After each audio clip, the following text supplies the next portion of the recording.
लक्षवेधी क्रमांक 4. लक्षवेधी क्रमांक 4. अध्यक्ष महोदय वितरित केल्याप्रमाणे. अध्यक्ष महोदय, मी ही लक्षवेधी हा प्रश्न मांडतोय आणि आपल्या सर्वांचं लक्ष वेधण्याचा प्रयत्न करतोय. ते द्राक्ष उत्पादक शेतकऱ्याच्या बाबतीमध्ये आम्ही आपलं लक्ष वेधतोय. तासगाव, कवठेमंकाळ, मिरज, सांगली, सोलापूर, नाशिक, पुणे, छत्रपती संभाजीनगर आदी द्राक्ष उत्पादक पट्ट्यांमध्ये हवामान बदल हे एक मोठी अडचण अध्यक्ष महोदय निर्माण झालेली आहे.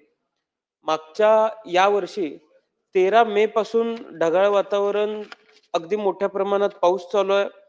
या सगळ्याचा द्राक्ष उत्पादक शेतकऱ्यावर आणि द्राक्ष बागांवर फार मोठा परिणाम झालेला आहे. आणि असं असल्यामुळे याचा परिणाम 2026च्या द्राक्ष पीक हंगामावरती अध्यक्ष महोदय उत्पादनावरती होणार आहे.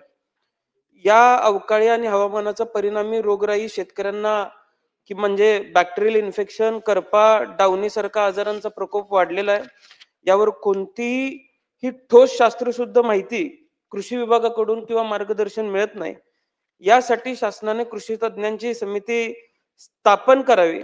आणि त्याचबरोबर अध्यक्ष महोदय, द्राक्ष बागायतदार संघाच्या वतीने सुद्धा अनेक वेळेला मागणी केली गेलेली आहे की यात सगळ्या अडचणी द्राक्षाच्या आणि बेदाण्याच्या उत्पादनावरती फरक पडणाऱ्या आहेतच, पण चीन मार्गे, नेपाळ मार्गे, चीनमधून खोट्या प्रकारचा बेदाणा त्या पद्धतीचा भारतामध्ये येतोय. आज या सगळ्याचा परिणाम ग्रामीण अर्थव्यवस्थेवर पडायला लागलेला आहे. शेतकऱ्याच्या उत्पन्नात घट झालेली आहे. आणि त्याचबरोबर यापूर्वी जो प्रश्न मांडण्यात आला, इन्शुरन्स कंपनीचा द्राक्ष उत्पादक शेतकऱ्याच्या बाबतीमध्ये मनमानी कारभार त्या ठिकाणी अध्यक्ष महोदय चालू आहे. आमचा प्रश्न एवढाच असणार आहे की द्राक्ष पीक हे साधारण 3 महिने इन्शुरन्सच्या क्लबमध्ये धरलं जातं. आमची मागणी आहे, माझा प्रश्न आहे की द्राक्ष बाग पीक विमा याचा कालावधी 1 वर्ष संपूर्ण आपण करावा. त्याचबरोबर सलग 3 दिवस 10 मिलीमीटर पेक्षा जास्त पाऊस पडला पाहिजे, ही जी अट आहे ही अट शिथिल करण्यात यावी. दव, धुके यामुळे सुद्धा द्राक्ष बागांचं नुकसान होतंय, या बाबी सुद्धा समाविष्ट करण्यात याव्यात.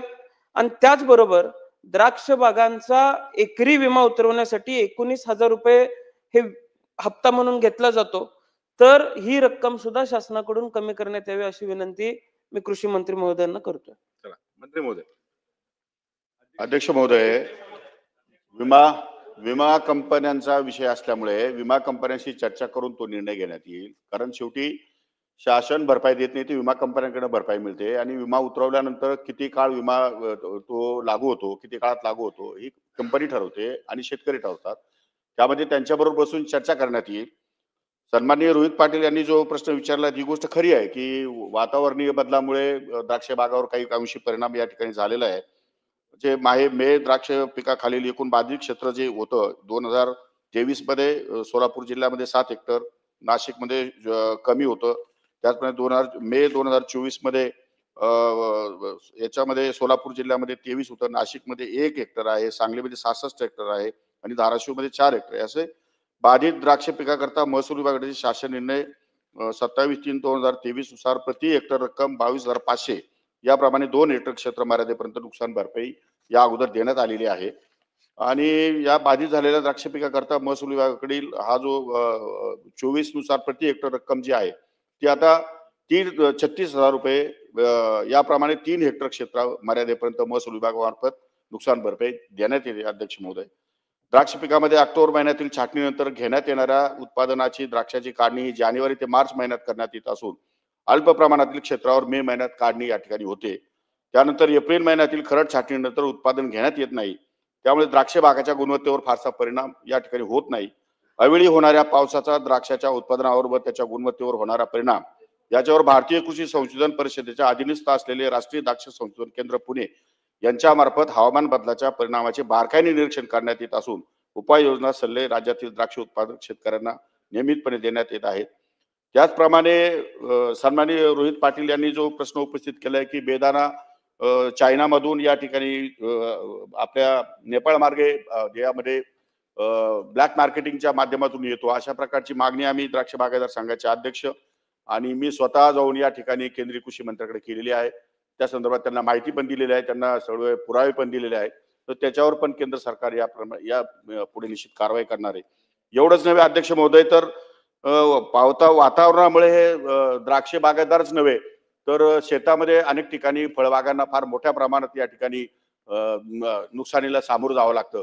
त्यासाठी शासनाने क्रॉप कव्हरचा निर्णय या ठिकाणी घेतलेला आहे, जेणेकरून क्रॉप कव्हर दिल्यानंतर पिकावर त्याचा परिणाम होणार नाही, अशा प्रकारचा शासनाचा निर्णय आहे. लवकरात लवकर तो जी बाहेर पडेल आणि शेतकऱ्यांना या ठिकाणी निश्चितपणे आधार म्हणून या ठिकाणी सरकारच्या पाठीशी उभं राहील.